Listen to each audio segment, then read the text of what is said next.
Bom dia a todos, bom dia, mais uma semana começando. Estamos aqui para mais um acolhimento com Jesus, fazer a nossa reflexão semanal sobre um assunto que será apresentado, uma reflexão, um pensamento que será apresentado por Emmanuel no livro Fonte Viva, Psicografia do Chico, por Emmanuel. A proposta que nós sempre apresentamos aqui é de lermos em conjunto o texto da semana, a lição da semana.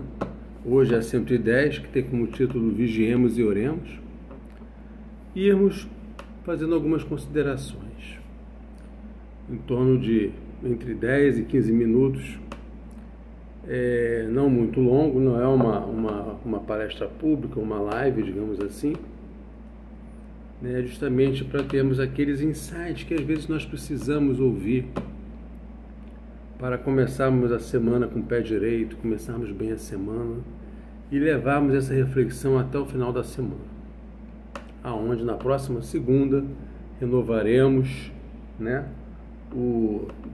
a lição, o capítulo, com uma nova reflexão, ou, dependendo do direcionamento que Emmanuel for nos dar, manteremos a reflexão da semana passada, da semana anterior. E às vezes o capítulo muda, a lição muda, mas a linha de raciocínio permanece a mesma, porque é um ensinamento que ele quer frisar, ele quer que nós realmente pensemos muito naquele ponto. Vamos então, pessoal, vamos começar. Quem quiser botar um copinho d'água, uma jarra d'água, está livre, entendeu? Apenas mentalize, e vamos em frente. Fazer nossa prece inicial. Pai de amor e bondade, Mestre Jesus, espiritualidade amiga e querida, agradecemos mais uma vez a oportunidade de aqui estarmos reunidos para mais um encontro, para mais uma reflexão semanal. Que a espiritualidade amiga e querida possa nos envolver, hoje, agora e por todo sempre. Que assim seja, graças a Deus. Vigiemos e oremos. Aí tem uma citação de Jesus, está lá em Mateus, capítulo 26, versículo 41. Vigiai e orai, para não cairdes em tentação. A oração, ela é importante. A prece, Através da prece, está lá no Evangelho segundo o Espiritismo. Nós louvamos, agradecemos e pedimos. Tem 3 vertentes. Louvar a Deus, ter aquela consciência plena de que existe um Deus Pai, justo e misericordioso. Louvar a espiritualidade que nos ampara, que nos protege, que nos guia. Agradecer por mais um dia que está iniciando, mais uma semana que está iniciando, ou se for à noite, agradecer pelo dia transcorrido, pelos obstáculos que foram colocados para que nós pudéssemos, melhor dizendo, evoluir, E pedir, pedir para que nós tenhamos paciência para com o nosso irmão ou nossa irmã, para que possamos superar as nossas provas, as nossas expiações. Não é para pedir para ganhar na Mega Sena, os números acertar os números da Mega Sena. Não é nesse sentido. É o pedido do ponto de vista moral, do ponto de vista espiritual, é nesse sentido. Aí começa a semana. Sim, falamos da oração, e tem o vigiar, antes da gente começar o texto. Vigiar o que, gente? O que será que Emmanuel nos pede para que a gente vigie? Vigiar os nossos pensamentos, vigiar os nossos sentimentos. Precisamos vigiar a nossa conduta, as nossas escolhas, essas escolhas que nós fazemos, que são muitas das vezes baseadas no que a gente pensa, no que a gente sente, vão definir as nossas escolhas, que podem ser boas, podem ser ruins, e sendo boas, mérito, parabéns para todos, e sendo ruim, trarão consequências graves ou consequências leves, mas trarão uma certa consequência, que, dependendo da gravidade, nós precisamos nos sentir arrependidos da escolha que nós fizemos e, em certo momento, teremos que reparar essa escolha, né? Isso pode levar tempo, muito tempo, às vezes até mais de uma encarnação, né? Esse que é o vigiar. Tudo começa pelo pensamento, pelo sentimento, pela escolha que nós fazemos, né? Aí vamos ver o que Emmanuel nos traz de informação, o que Emmanuel nos reserva quando nós falamos muito dessa palavra. É muito comum a gente falar e a gente ouvir, inclusive em palestras, em estudos, grupos de estudos, vigiai e orai, vigiai e orai. O que é isso, vigiai e orai? Nós já fizemos aqui mais ou menos uma visão geral do que seria esse vigiai e orai, né? Mas vamos ver o que Emmanuel pode agregar de informação sobre isso. As mais terríveis tentações decorrem do fundo sombrio da nossa individualidade, assim como o lodo mais intenso, capaz de esmar o lago, procede do seu próprio seio. Renascemos na terra com as forças desequilibradas do nosso pretérito, para as tarefas do reajuste. Ou seja, as forças desequilibradas do pretérito, de outras encarnações, de outras existências. Nós trazemos isso, né? Trazemos, porque nós, enquanto espíritos, somos imortais. Então, a nossa forma de pensar, a nossa forma de sentir, ela mantém uma constância, né? Às vezes, nós desencarnamos com muitos vícios morais e na espiritualidade, né, nós melhoramos e reencarnamos dando prova de que nós melhoramos, nós nos reajustamos, né? Então houve um processo aí de evolução. Mas se você, por exemplo, for um espírito bom em uma encarnação, você vai ser um espírito ruim na outra encarnação? Não. Não. Você é bom, o seu lado moral está no lado bom, caridoso, que pratica o bem. Então você vai manter essa postura, né, na próxima encarnação. Você não vai nascer ruim, uma pessoa ruim. Não. Vai tornar-se uma pessoa boa. E evoluindo também para outras, né, outras vertentes.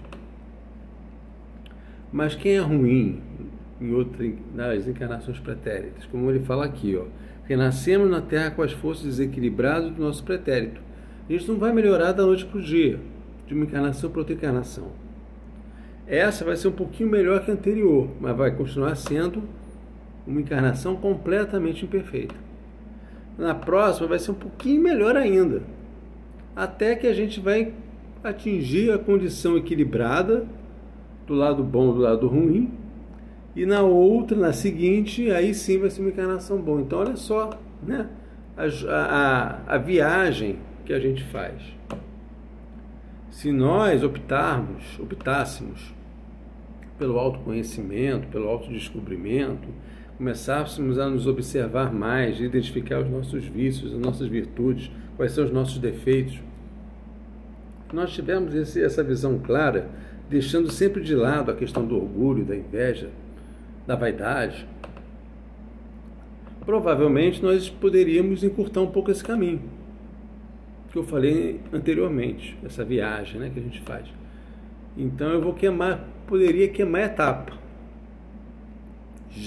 Eu, desde já, enquanto encarnado, começar a trabalhar as minhas imperfeições, começar a trabalhar o meu lado ruim, digamos assim, para construir coisas boas, né?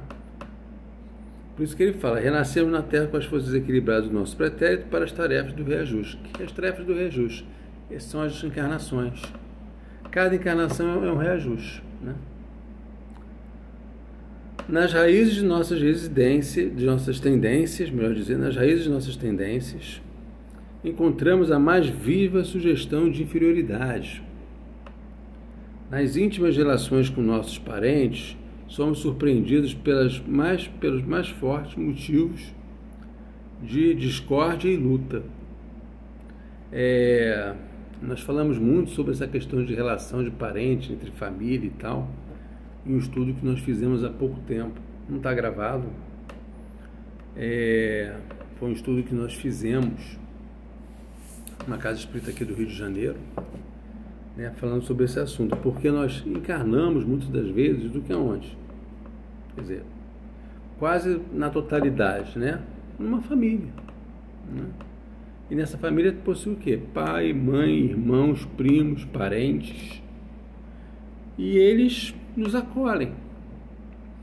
Mas nós reencarnamos muitas das vezes numa família para fazer com que essa família possa evoluir. Nós reencarnamos muitas vezes na família por estabelecer laços e relações de simpatia, né? Mas também para estabelecer o quê? Laços de amor. Por isso que Emmanuel fala, nas íntimas relações com os nossos parentes, somos surpreendidos pelos mais fortes motivos de discórdia e luta, né? Porque a partir do momento que dois espíritos reencarnam numa família e esses dois espíritos são altamente endividados com o passado, pode surgir um cenário de discórdia e de luta na tentativa da espiritualidade de fazer com que eles restabeleçam laços afetivos. Então, são esses cenários que Emmanuel está apresentando, né? E nós mesmos podemos exercitar o bom ânimo e a paciência, a fé e a humildade. São os chamamentos, né? Os chamamentos que Deus nos pede, que a espiritualidade nos pede, para que nós possamos ter o quê? Mais paciência, mais fé e humildade. Em contato com os afetos mais próximos, temos copioso material de aprendizado para fixar em nossa vida os valores da boa vontade e do perdão, né? Perdoar, gente, não é esquecer. Perdoar é você se lembrar do ocorrido, isso não mexer mais com a gente. Passou. Não mexe mais, não me abala mais. Então eu perdoei esse meu irmão. A partir do momento que isso mexe com a gente, você ainda não perdoou totalmente. Pode ter perdoado, sim, em parte, mas totalmente não. Então precisamos trabalhar isso também. É o que Emmanuel coloca aqui. Voltando aqui, que eu me perdi aqui um pouquinho, me achei. Em contato com os afetos mais próximos, temos copioso material de aprendizado para fixar em nossa vida os valores da boa vontade, do perdão, da fraternidade pura e do bem incessante. Não te preponhas, desse modo, a atravessar o mundo sem tentações. Todos nós temos as tentações. E precisamos o quê? Dominar essas tentações. É a tentação do poder, é a tentação do dinheiro, é a tentação de comprar, tentação de vícios, seja qual for esse vício, álcool, cigarro, drogas, sexo, por aí vai, né? São as tentações. Elas nascem comigo. Melhor, elas nascem contigo. Assomam de ti mesmo e alimentam-se de ti, quando não as combates delicadamente, qual lavrador sempre disposto a cooperar com a terra, da qual precisa extrair as boas sementes. Ou seja, elas te consomem. Consome a nossa psicosfera, consome a nossa energia mental. Às vezes nós podemos até nos sentir cansados, não fisicamente, mas cansados mentalmente, porque por causa dessas questões, dessas nossas tentações. A gente ficar ligado mentalmente, vibracionalmente com as tentações, né? Para tentar te desviar do caminho. E a gente se sente cansado mentalmente. E aí que Emmanuel pede, é aí que entra a vigilância, aí que entra a oração, né? A nossa fé, a nossa conduta, é nesse sentido.